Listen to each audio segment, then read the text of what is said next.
कितने सॉल्व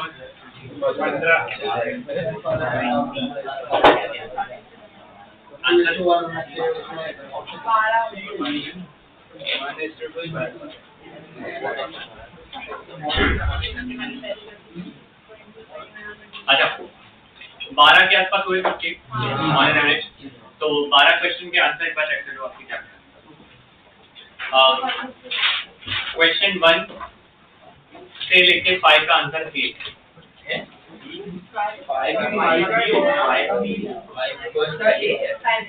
1 है 2 है 3 है 4 है 5 है।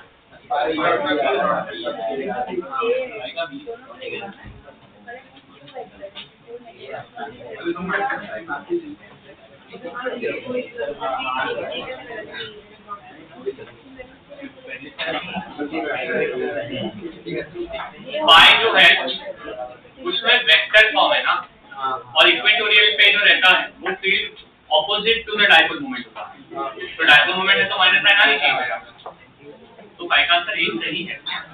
और फर्स्ट का answer the region surrounding a stationary electric dipole only has electric field, magnetic field तो हो ही नहीं सकती बिकॉज स्ट्रक्चर पहला तो रीजन ये है।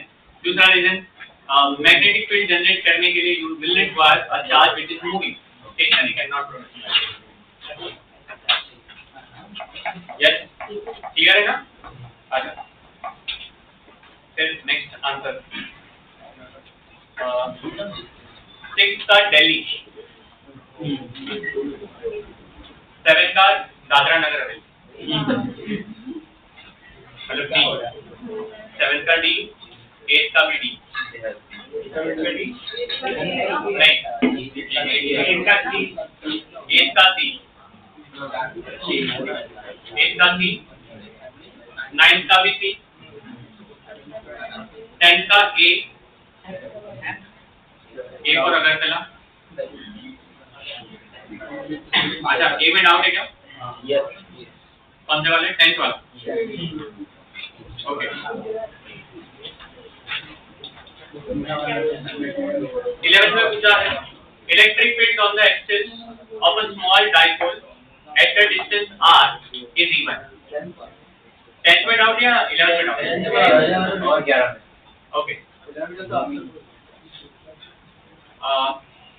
11th का आंसर 11th का बॉम्बे है और 12th का कलकत्ता।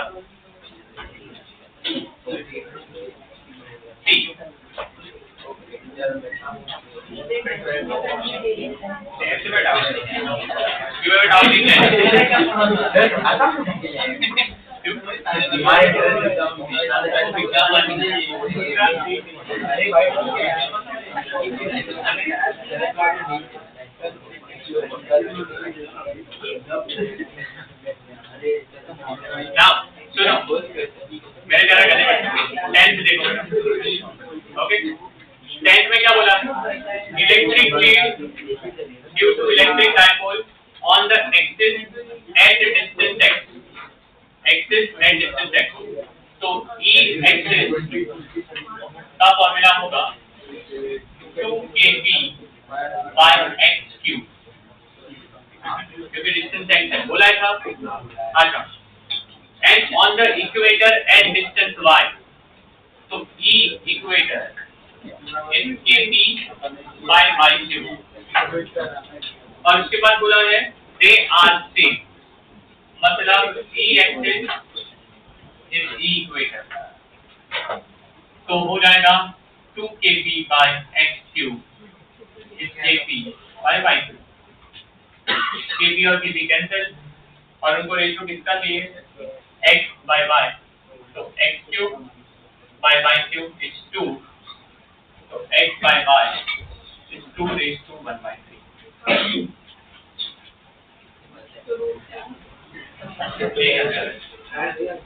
तो आपको डाउट मुझे पता है कहाँ होगा, दो तरीके बच्चे होते हैं जिसको डाउट आता है। तरीका नंबर 1, सर ये जो लिखा है ना वो नहीं समझा,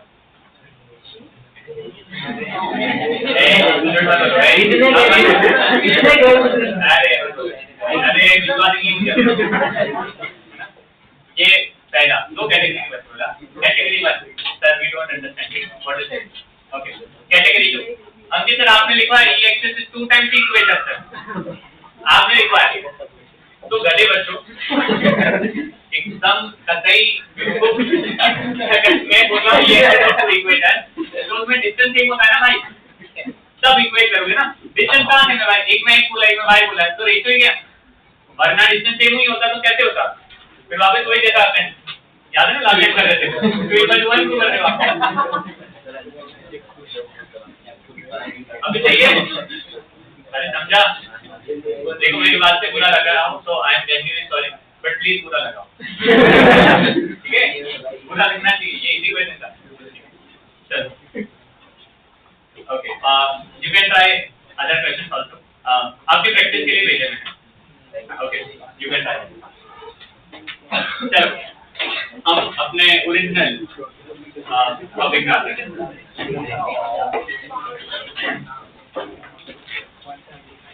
कितना लिखा था हम लोगों ने टर्म्स में, बताओ।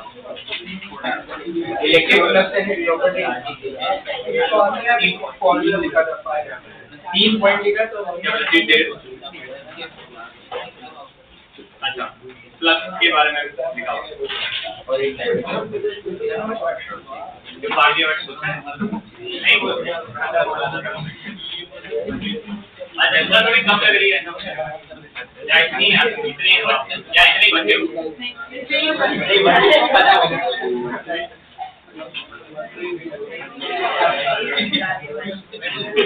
कम होते जा रहे हैं,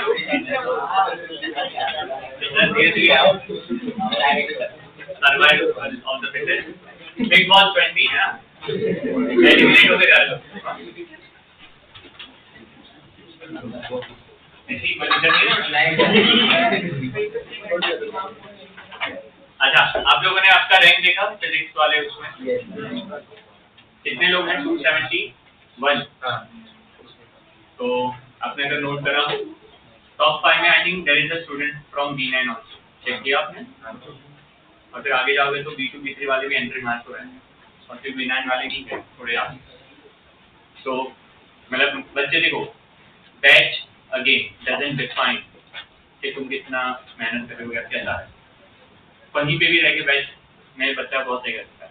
मैं अभी आपके सीनियर के बारे में बात करूँ, we have a student in CET batch, okay, there is a student in CET batch जिसका फोकस ना ही JEE है ना ही CET है, उसका फोकस सिर्फ बोर्ड्स है, क्योंकि उसको आर्किटेक्चर में इंटरेस्ट है, तो वो प्रिपेयर कर रहा है नाटक, पर CET के एग्जाम वो सारे देता है जस्ट एज अ बैकअप, जो देते ही उसका ऑन एन एवरेज स्कोर रहता है आउट ऑफ 200 वो 170 से 185 के बीच। और अभी के बारे में बात नहीं करें, स्टार्टिंग से जनवरी के बच्चा किसी को भी पूछ सकता, उसका फिजिक्स इतना स्ट्रांग है कि अगर मैं JEE वाले बच्चे को भी उसके साथ बिठाऊं ना तो भी वो ज्यादा सोचता है, फिर भी वो अपने बैच में और शांति से पढ़ाई करता है।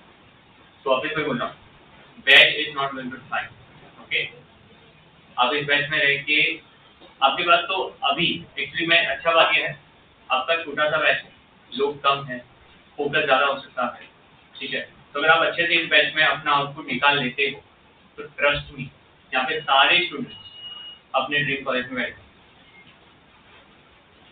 तो मैं तो एक ही सजेशन दूंगा। देखो कोई बैच में अगर आपने देखा होगा तो पॉपुलेशन ज्यादा नहीं है। जैसे मैं नीट में पढ़ाता हूँ, sometimes I get it is very difficult to teach in NEET batch. 60-65 बच्चा जब फुल आता है ना, तो बीटेक में तो अराउंड 60-62 स्टूडेंट आ जाते हैं कई बार। फिर लास्ट में क्या हुआ, 4 बच्चे न्यू एडमिशन हुए और 2 बच्चों ने जेई छोड़ के नीट ले लिया, तो शिफ्ट हो गया। हाँ मतलब यहाँ से बैच तो चेंज हो रहा है और जेई तो कॉन्सेप्ट है, वहां तो जेई छोड़ दिया कि भाई जेई से विश्वास उठ गया। मतलब बच्चा खुश है वहां पे, बहुत खुश है, बोला बहुत बढ़िया, कोई दिक्कत नहीं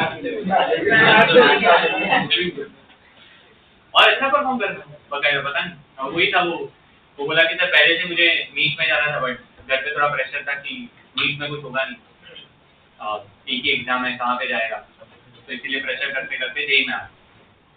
पर अब जेई के मार्क्स देख के मॉम डैड समझ गई थी इसमें जेई में कुछ नहीं होगा, तो उसका पैशन तो फॉलो करना चाहिए और वो चीज अच्छी है। अब वो वहां पे नहीं करना। ओके हाँ, मैं आपको मोटिवेट नहीं कर रहा हूँ सर, मेरा भी बचपन का सपना था।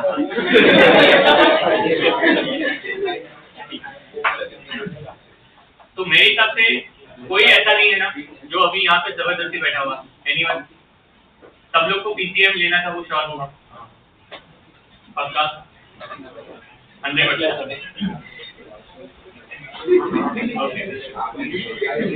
सेकंड मोस्ट इम्पोर्टेंट क्वेश्चन, अच्छा एडवांस करने का जो कुछ था वो आपने अपने अंदर लाया था या मॉम डैड ने कुछ किया था, या इट वाज द म्यूचुअल कि हाँ अंदर से भी जुड़ा था बट मॉम डैड का भी खास सपोर्ट नहीं कर सकता। ये छोटा बच्चा बोला प्रतीक सर,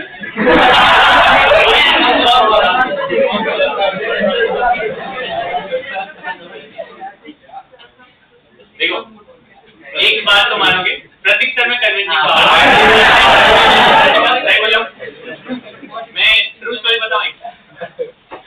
आपके सीनियर बैच में एक पेरेंट एक अपनी स्टूडेंट के साथ आए, इंक्वायरी की, ठीक, वो यहाँ नहीं रहते,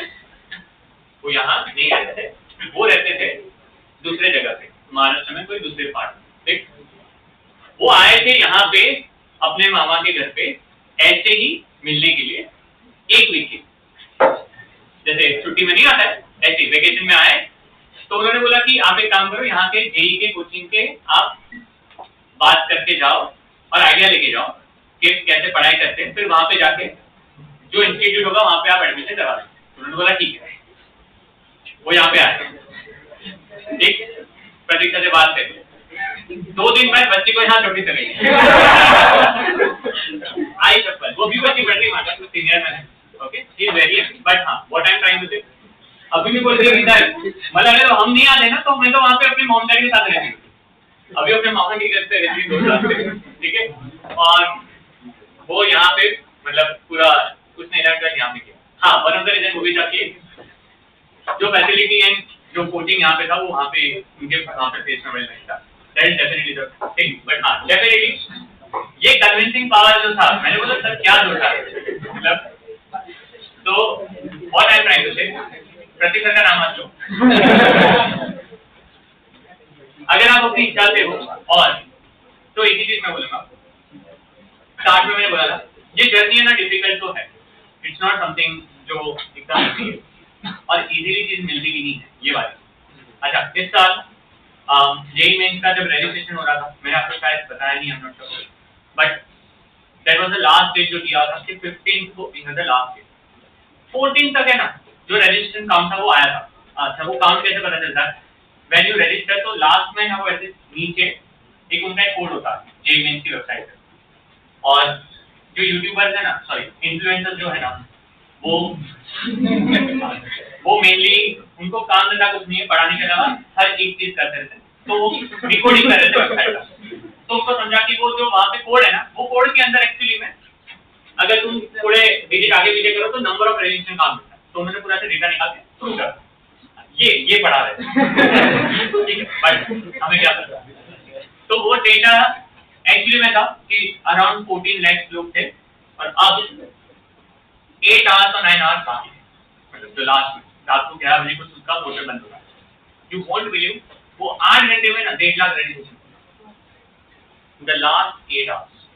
इस बार का काउंट हाईएस्ट है, ये highest number of aspirants are the highest in the history है। हां बट जनरली हम उससे जनरली डिसीजन नहीं लेते।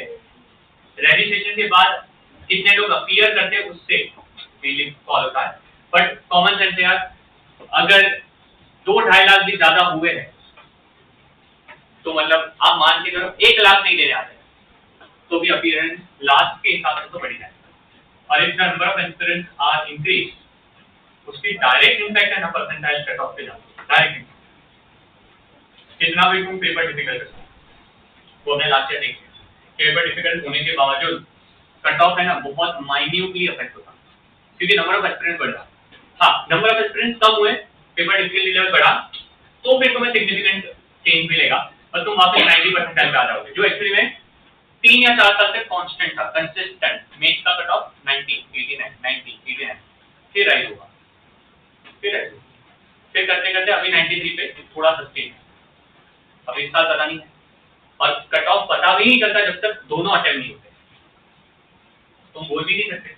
तो अगर तुम्हारा 94.5 है तो now you are not sure कि 94.5 इस साल वैलिड है भी या नहीं, तो तुम्हें अटेम्प्ट 2 के लिए जाना पड़ेगा। इसलिए सेल्स को क्या बोलते हैं हमेशा कि भाई तुम 99 को क्रॉस करो, वरना 98 ट्राई करो एटलीस्ट। मतलब 98 इज अ स्कोर जहां पे तुम डेफिनेटली 97 में भी ऐसा भी मान, बट 97 तक आते आते ना तुम्हारा रैंक डेफिनेटली बहुत गिरता है, रैंक बहुत गिर जाता है। 98 तक ओके होता, पहले 98 वाज ग्रेट, मतलब इट वाज रियली ग्रेट। 98 था, 98% पे कहीं एक टाइम पे रैंक तुम्हारा 22,000 भी बना, व्हिच इज वेरी गुड। अभी सिनेरियो ऐसा है कि 99% पे 20,000 है या उससे भी। तो आप देख रहे हो कंपटीशन कहां है। 10,000 के लिए 99.4, 99.5 के आसपास आ रहा है, तो 10,000 रैंक आना। अब 10,000 में भी जस्ट इमेजिन कर 10,000 रैंक आ, which is great, all India rank 10,000। Percentile कितने लाने पड़ेंगे? 99.5, 99.6, और 10,000 में भी तुम्हें सीएच चाहिए, तो टॉप 7 एनआईटी छोड़ दो, नहीं 7,000 में काम करेंगे, मतलब 10,000, क्योंकि एनआईटी में सीट नहीं होती 120, 100, 80 कहाँ मिलेगा? समझा मैं क्या बता रहा हूँ? उसके लिए फिर तुम्हें टीयर 2 एनआईटी में जाना, टीयर 2 में मिल जाएगा, टीयर 3 में पक्का मिलेगा। तो what I am trying to say, journey tough है, पर तुमने अपना जो पढ़ाई है उसको सही से बैलेंस करके किया ना, थोड़ा थोड़ा करते करते तो हो जाएगा। तो इसलिए पैनिक सिचुएशन में मत आओ, मैं ये बता रहा हूँ। अननेसेसरी पैनिक मत हो कि नहीं होगा, गिव अप मत करो, ठीक है? वो गिव अप वाला एटीट्यूड आएगा कि है वो रेस ही है, गिव अप होता ही है, लोगों से गिव अप होता है, बहुत बार होगा, अंदर से लगेगा सर ये नहीं होना। हमें लगा था कि यूनिट्स एंड डायमेंशंस एक्चुअली तुम क्या प्लस पढ़ा रहे हो, और आई थिंक वो मीम बहुत फेमस है, स्टार्ट होता है तो यूनिट्स एंड डायमेंशंस, और जब रोटेशनल रे ऑप्टिक्स और इलेक्ट्रोस्टैटिक्स तीनों आता है तो समझ में आ जाता है कि लेटरल फिजिक्स क्या है। कैम में भी जब चीजें सिर्फ होगी और मैथ्स तो तुम्हारे पास दिक्कत नहीं है। पर मैं अगेन बोलूंगा, जैसे हम मजाक उड़ा लेते मैथ्स का कई बार, बट मैथ्स मैनी स्टूडेंट्स का है स्ट्रॉन्ग, तो मैंने देखा है, और मैथ्स स्ट्रॉन्ग होगा तो तुम्हें फिजिक्स में बहुत फायदा मिलेगा। और जरूरी है पूरा मैथ्स स्ट्रॉन्ग करनी, तुम्हें स्मार्ट चीज लेकर तुम सेक्शन पकड़ो मैथ्स का, तुम्हारे लिए कौन सा है। जैसे मैं फ्रेंकली बोल, मुझे ना सबसे बोरिंग और सबसे मतलब मुझे मैथ्स का कौन सा पार्ट नहीं पसंद था, और मैंने सोचा कि मैं फ्यूचर में होगा तो मैथ्स में ये नहीं पढ़ाऊंगा, that was geometrical path, that मैं 3D लाइन पे मुझे पसंद नहीं था, टू बी वेरी फ्रैंक, मुझे वेक्टर नहीं पसंद। मुझे सबसे ज्यादा क्या पसंद होता है? अलजेब्रा, और उसमें भी calculus. I was fan of calculus, इसलिए मैंने जब डिग्री में पढ़ा प्रोफेसर के साथ, तो मैं और प्रोफेसर दोनों मैथ्स में पढ़ाते थे, तो degree same 1 same 2 same 3 same 4 मैं पूरा मैथ्स में वही कैलकुलस वाला पार्ट मैं और प्रोफेसर शेयर करते। So as to teach to electronics, CXTC, mechanical engineering students. In Kapil sir used to teach the entire CSIT of maths. इनका वो मैथ पूरा वो लेते हैं, मैं पूरा एक का मैथ देता हूँ। और एक साथ कितने लोगों को पढ़ाया यू कांट इमेजिन। ओके, उतने बैच चलते थे हमारे पास, इंजीनियरिंग के उतने students. We were the number 1 class in the entire Mumbai in the capacity of the students. सारे बच्चे VJTR से लेके every कॉलेज के बच्चे हमारे पास पढ़ने आते हैं। और engineering maths, the subjects of microprocessor, microcontroller, हमने सब पढ़ा है, सब। मतलब साइंस मॉर्निंग में चलता था, इवनिंग में हम साइंस पढ़ाते ही नहीं। We used to teach from 4 to 9, 9:30, 10. Kapil sir तो लेट नाइट पढ़ाते थे, 11 बजे तक पढ़ाते थे। बच्चे को भेजते ही नहीं लेकर, क्योंकि इंजीनियरिंग बच्चे हैं, बड़े हो गए, वो बैठते भी थे।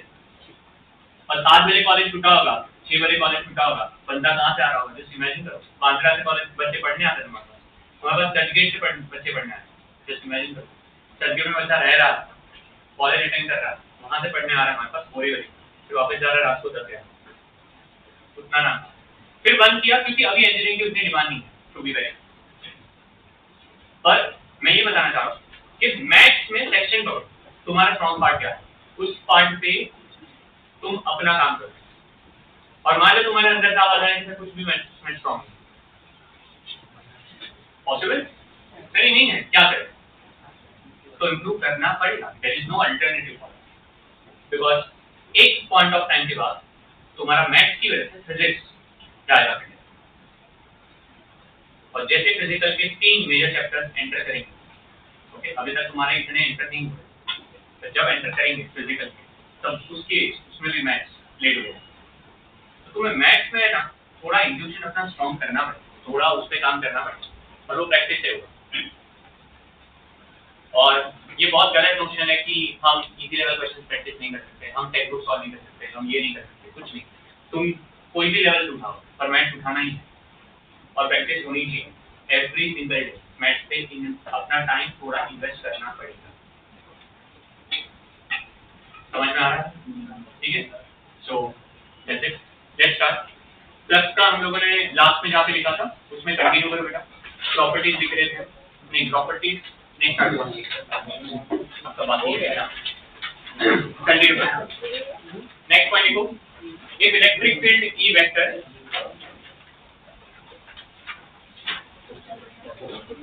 continue करो, if electric field E vector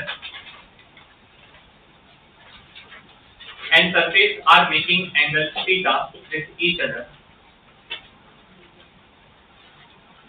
if electric field E vector and surface are making angles theta with each other,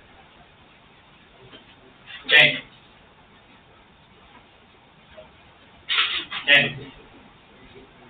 phi is equal to E S cos 90 minus theta. Phi is equal to E S cos of 90 minus theta. अच्छा, क्यों मैंने cos of 90 minus theta लिखा? Can you tell me why? Last lecture में explain किया था, but वापस एक बार explain करेंगे सो दैट याद आ जाए एग्जैक्टली फ्लक्स में क्या फंडा था। अगर मैं मान लो कि एक कॉइल को 30 डिग्री पे रखता हूँ, मतलब एक प्लेन को 30 डिग्री पे रखता हूँ ई वेक्टर के साथ, तो आपको आई थिंक यहाँ पे दिख रहा है ये एंगल कितना बोला मैंने, 30 डिग्री। तो अगर तुम फ्लक्स का फॉर्मूला देखोगे तो मैंने फ्लक्स का फॉर्मूला क्या लिखा था, बोलो फ्लक्स से लिखो E S cos थीटा बोला था ना, तो मैंने क्या बोला था, थीटा के बदले यहाँ पे 30 डिग्री डालोगे तो गलत आएगा, क्योंकि ये जो थीटा है ना वो थीटा है actually the angle between E vector and S vector, so it's the area vector का है, कुछ समझा? अच्छा, एरिया वेक्टर बनाने कैसे, तो इसका तुम्हें परपेंडिकुलर बनाना है, क्या बनाना है, इसका जो परपेंडिकुलर होगा वो ऐसा होगा। अब ये अगर परपेंडिकुलर है, ये 30 है, तो डेफिनेटली ये एंगल कितना होगा, तो अब ये जो 60 है वो हमें सब्स्टिट्यूट करना है इस पॉइंट पे। तो अगर 60 डालना है तो टेक्निकली तुम्हें 60 लाए कैसे, 90 माइनस थीटा से ना, इसलिए मैंने डायरेक्टली फॉर्मूला दिया। ओके, तो याद क्या रखना, ये दोनों फॉर्मूला एक्चुअली में प्लस के ऑब्वियसली ये फॉर्मूला में मुझे कैसे पता चलेगा कि मुझे थीटा डालना है या 90 माइनस थीटा डालना है, तो वहां पे टी बाय थीटा कब डालोगे, जब बोला जाए the angle the plane is making angle 30 degree with normal to the plane, और कौन सा है नॉर्मल टू द प्लेन, या बेसिकली एरिया वेक्टर वर्ड ही ऐसा है, समझा। जब सिर्फ सिंपल आए the angle between the surface of the plane and electric field is 30, तो सरफेस वर्ड है सिर्फ सरफेस, तो तुम्हें कंपल्सरी क्या करना पड़ेगा मेरा 90 माइनस थीटा, इसलिए मैंने लिखवा दिया एक ई वेक्टर एन क्या लिखा है सरफेस मेक्स एंगल थीटा, तो कंपल्सरी तुम क्या डालोगे 90 माइनस थीटा, याद रहेगा सबको 100%, ठीक। चलो आगे जाओ next, the SI unit of electric flux is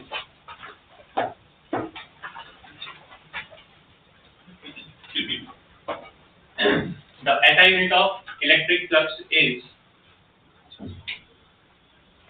Newton meter square per coulomb.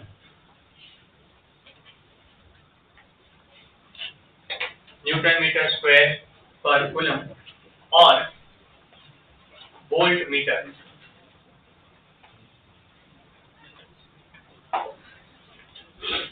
Newton meter square per coulomb or voltmeter. And last point, if the electric field is non-uniform, if the electric field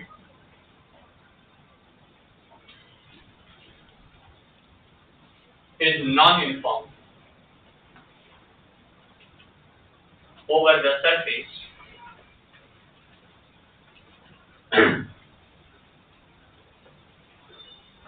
if the electric field is non-uniform over the surface, then phi is equal to integration E vector dot ds. Phi is equal to integration E vector dot ds. अच्छा, ES cos theta formula तभी use करना है जब E आपका uniform हो, और अगर non uniform हो और सरफेस कर्वेचर हो या कुछ कॉम्प्लिकेटेड हो तो आपको ये फॉर्मूला यूज करना है, ठीक है। चलो प्रॉपर्टीज देखो, properties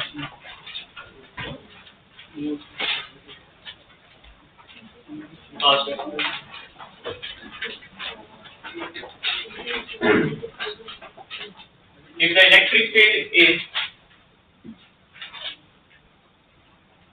the electric field is normal to the surface,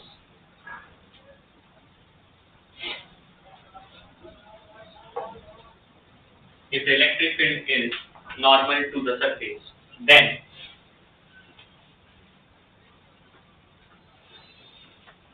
E vector and S vector, then E vector and S vector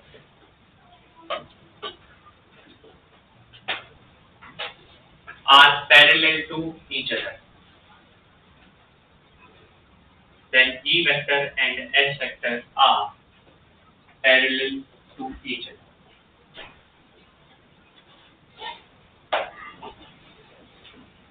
So आपको समझ में आ रहा होगा, ये E वेक्टर है आपका और ये आपका सरफेस है जो कि अभी E वेक्टर से परपेंडिकुलर है, समझ में आया। पर अब इस सरफेस का एरिया वेक्टर कैसा होगा, ऐसा ना, अगर मैं इसको ऐसा रखूं और इसके साथ मर्ज करूं तो क्या थीटा तुम्हारा 0 है, थीटा कितना है 0, थीटा 0 पे आपका cos थीटा 1 होगा, तो आपका प्लस क्या होना चाहिए मैक्सिमम, इसीलिए इस पॉइंट पे आपका S वेक्टर आएगा, आप यहाँ पे लिखोगे theta is 0, therefore phi is E to S, और ये आपका मैक्सिमम। लिखो बेटा,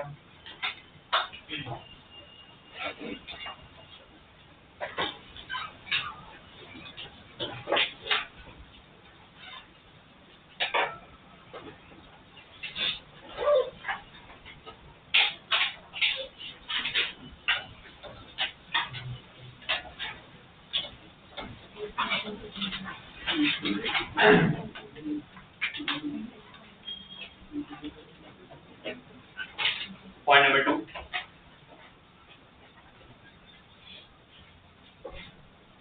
If the electric field is parallel to the surface, if the electric field is parallel to the surface, then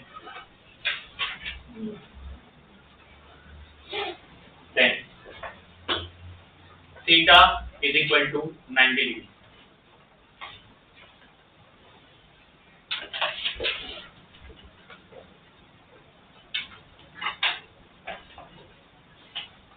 I think ये भी आपको समझ में आना चाहिए। डायग्राम ऐसा होगा। So H वेक्टर ऐसा और ये आपका E vector.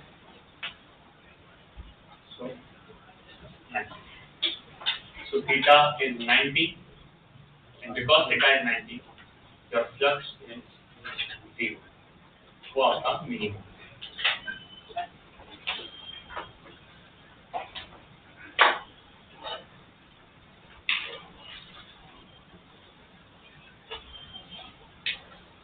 Point number 3.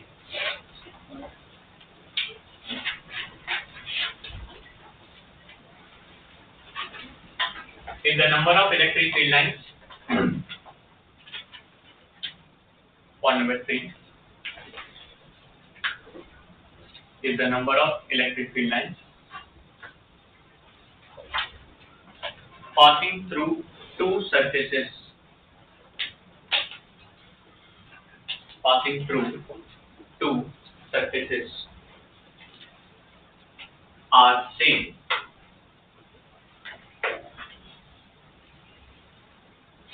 Then the flux passing through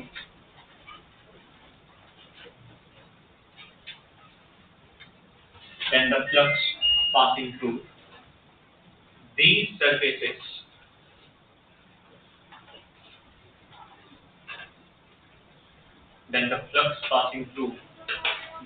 surfaces is same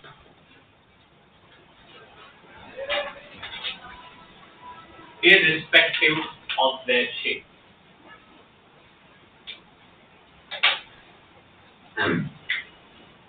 Irrespective of their shape.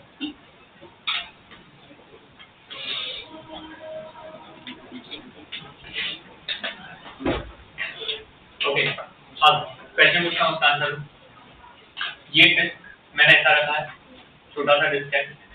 क्या मैं बोल सकता हूँ इसमें से जो फ्लक्स पास होगा वो पूरा का पूरा इसमें से पास हो जाएगा? अच्छा, तो इसमें से जो फ्लक्स पास होगा क्या उसका फॉर्मूला मैं ऐसा लिख सकता हूँ, E into pi r square, चलेगा? बिकॉज फॉर्मूला क्या है फ्लक्स का, E into L।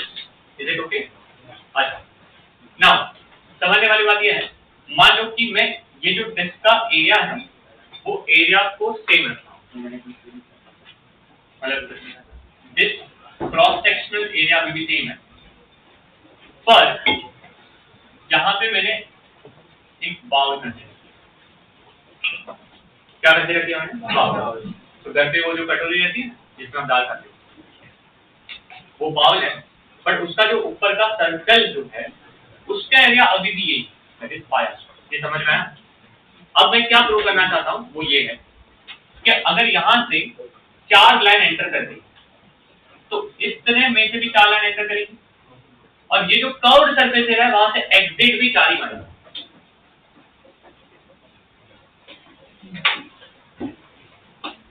समझा है या नहीं? चले गिरेगा नहीं पास? ओके, आपके पास एक बॉटल है, सही बात है ना? मान लो कि मैं बॉटल को हॉरिजॉन्टल करता हूं, सही? अब what I am trying to convey कि अज्यूम करो कि सिर्फ ये इतना ही 2D सरफेस है, ये बात दिख रहा है आपको? इतना। अगर यहां से मान लो कि 100 लाइन एंटर हुई तो इतने में से तो 100 लाइन जाएगी ना? तो मेरा सिंपल क्वेश्चन, अगर इतना ही होता तो 100 लाइन एंटर करती। अब मैंने इतने डिस्क के आगे पूरा का पूरा बॉटल बना दिया, और अब मैं पूछ रहा हूँ कि यहाँ से कितनी एग्जिट मानी, तो 100 ही मानेगी ना, क्योंकि एंटर अगर 100 हुए तो एग्जिट भी 100 ही मान सकती है, because there is no other way. क्योंकि ये मेरा पूरा का पूरा जो पार्ट है वो मैंने जैसे भी बनाया वो सेम। तो अब मुझे पता है बच्चे क्या पूछते हैं, कैसे सर पर दिक्कत है ना, आप यहाँ पे कर्व सर्फेस एरिया देख रहे हो तो उसका एरिया वेक्टर तो ऐसे ऊपर की तरफ जाएगा, समझ में आ रहा है? अगर आप इसमें छोटा सा एरिया लो, ऐसा छोटा सा, तो उसका एरिया वेक्टर ऐसा होगा। पर then if you are smart enough तो आपको समझेगा कि इसका एक मिरर इमेज भी होगा कहीं ना कहीं, जो यहाँ पे नीचे होगा ना। क्या उसका एरिया वेक्टर ऐसा होगा या नहीं? अगर तुम इस एरिया वेक्टर को रिजॉल्व कर देते हो तो एक तो ऐसा आएगा ना बेटा, और एक तो ऐसा जाएगा। अब ये कंपोनेंट बिल के साथ कौन सा एंगल बनाना है? 90, वो तो कुछ काम का ही नहीं। और ये कंपोनेंट में भी देखोगे तो ये कंपोनेंट भी कोई काम का नहीं, तो टेक्निकली यही कंपोनेंट बचा, अरे बचा, साथ में यही कंपोनेंट बचा। तो ऐसे सारे के सारे कंपोनेंट को जब तुम ऐड करोगे उसका flux is going to be the same as the flux which is E into pi। So what is the funda? What is the funda?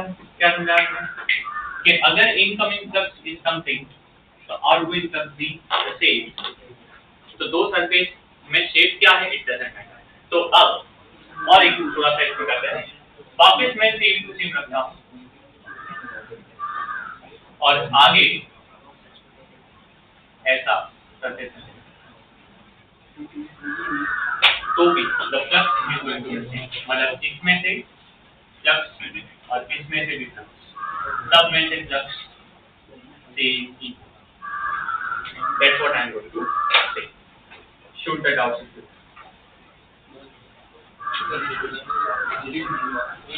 बोल फोन अगर लेंगे तो कैसे? हाँ, तो उसमें से जब एक्सेट होगी तो एक ही वो पॉइंट से चलो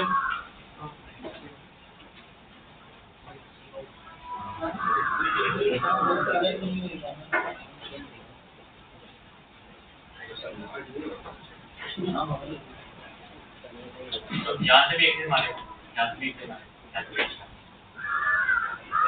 So what I'm saying, इसमें से एंट्री मारो तो बाहर कहाँ पे कौन से सर्कल से बाहर निकला, वहाँ पे टोटल में काउंटिंग करो, वो तो सेम ही आनी चाहिए। I hope you got the point। सबको समझा ना? It's a easy thing। तुम रूम को भी इमेजिन करोगे तो समझेगा। रूम का सिर्फ एक वॉल से एंट्री करना या पूरे क्यूब में से एंटर करना, इट्स द सेम। क्योंकि अगर यहाँ से 100 एंटर करा तो एग्जिट 100 मारना ही चाहिए। तो आगे शेप क्या लगाऊं उससे क्या फर्क पड़ रहा है, मैं क्यूब बनाऊं या ऐसा कर्वेचर बनाऊं, it doesn't matter because it is in the end the number of lines which are entering. समझा सबको? याद रखना ये, क्योंकि ये आगे प्रॉपर्टी बहुत काम होगा। ठीक है, ड्रॉ कर दो।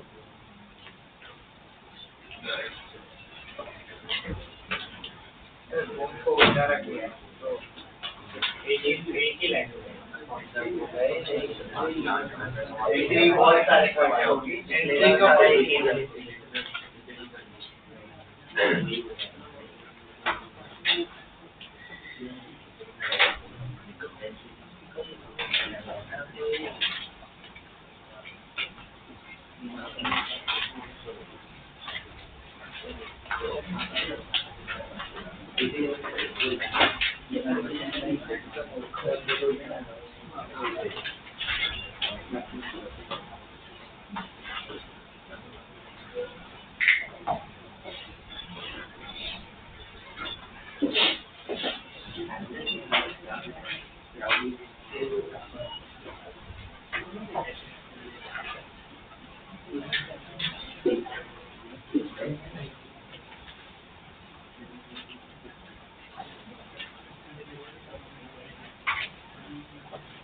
हो गया? चलो लिखो property 4।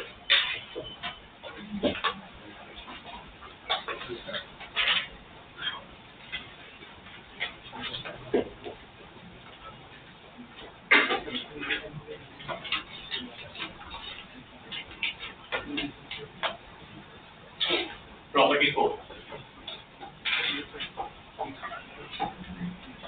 The flux through a closed 3D surface.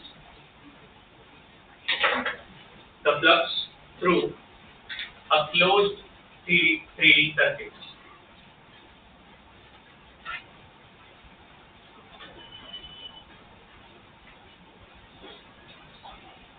The flux through a closed 3D circuit depends only on the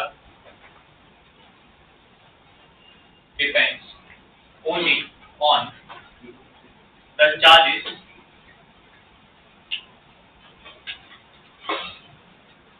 depends only on the charges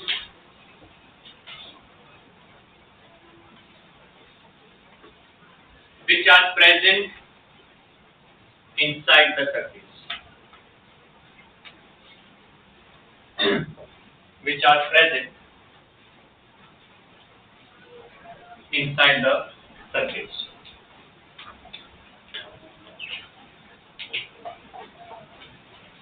This is known as Gauss theorem. This is known as Gauss theorem.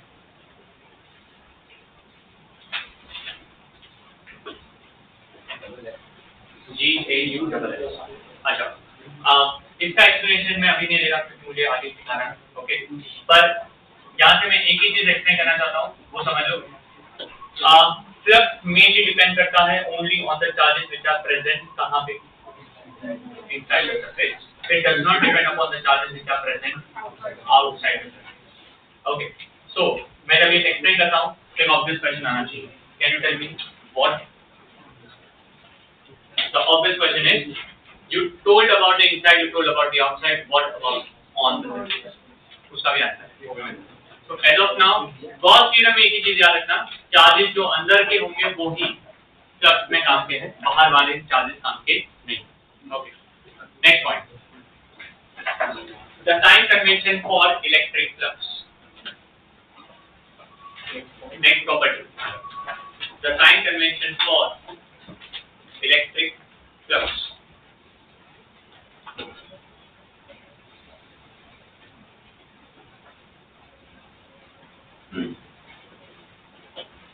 If the field lines are leading from a closed surface,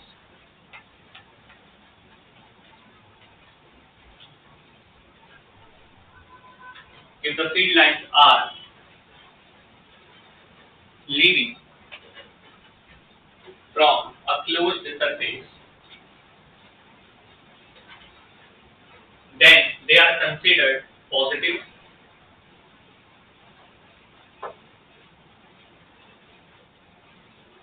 Then they are considered positive.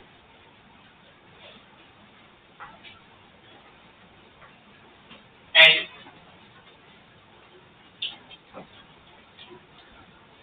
if they are entering a closed surface,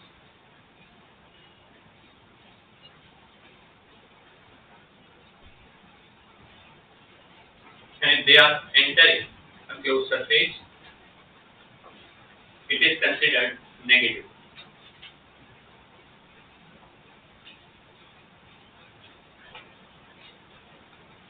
Last property.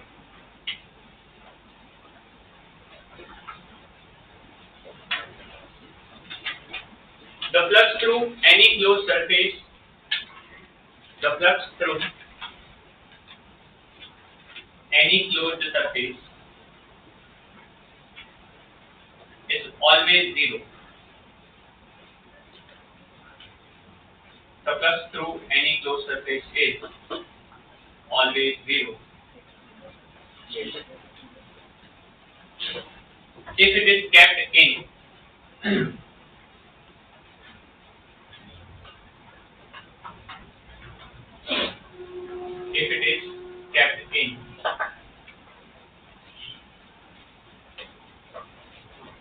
uniform external electric field,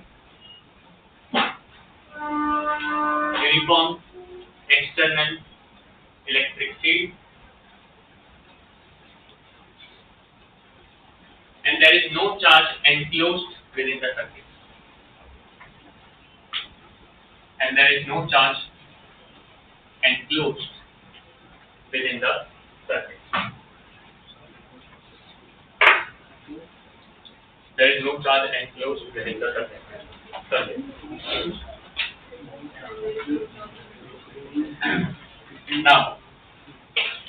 draw करो जो बनाना।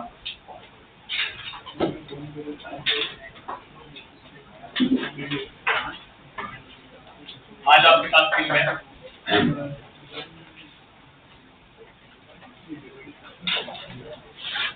और cube में यहाँ से line enter हो गया और यहाँ से एग्जिट मार,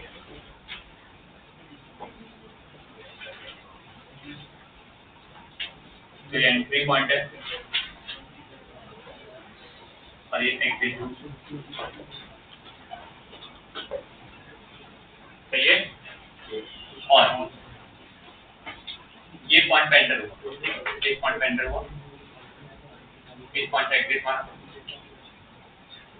यहाँ से मैं तीन चीजें दिखाना चाहता हूँ। सबसे पहले, क्या इस पॉइंट पे लाइन एंटर हो रही है, तो इस सरफेस का जो फ्लक्स आप कैलकुलेट करोगे वो नेगेटिव।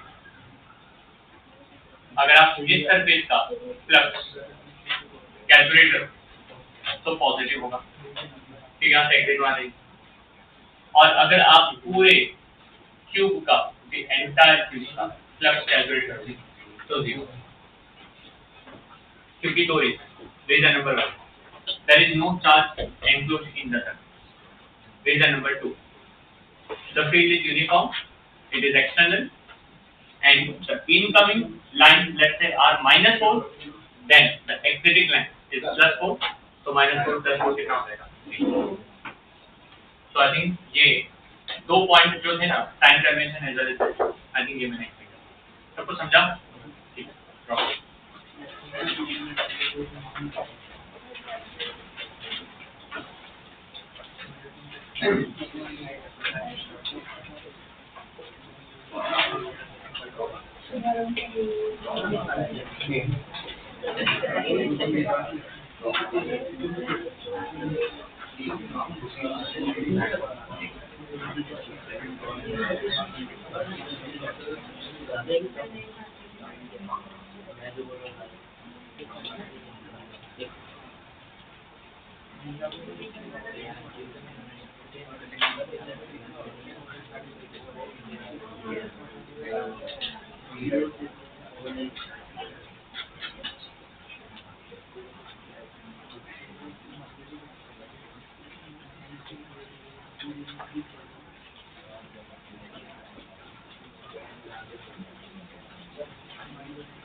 अच्छा लिखा ये, ठीक है, लिखो question 1,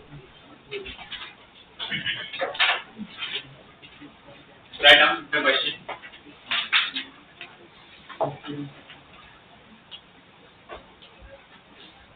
The electric field in a region is given by,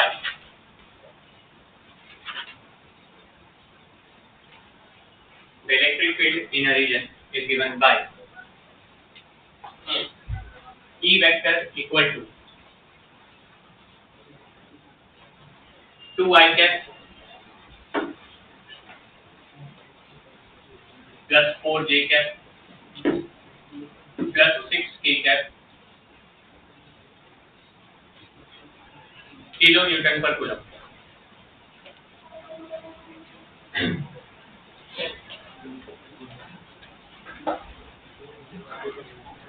The flux of the field, the flux of the field through a rectangular surface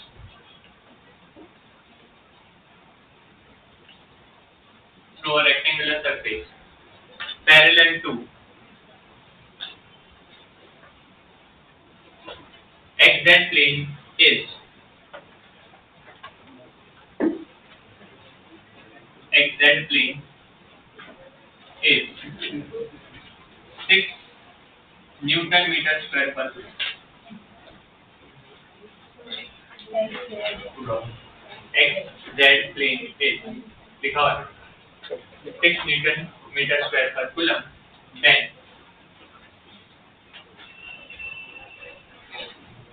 area of the surface